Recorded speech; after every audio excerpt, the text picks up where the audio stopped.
Welcome. In front of me I have HiSense LED TV, and today I'll show you how you can set password, the protection pin code. And the first, you have to tap menu on your remote control. When you are here, you have to tap right arrow 4 times. Then click bottom arrow to go for the system lock. Tap OK. Input your password. If you don't know what is the password, and the most common and the most possible way is just to simply tap 4 times 0. And as you can see, here we are.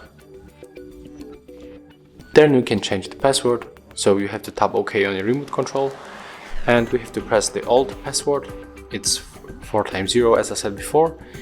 As you can see, it's correct. Then we can put another one. I'm going to use 4 times 1.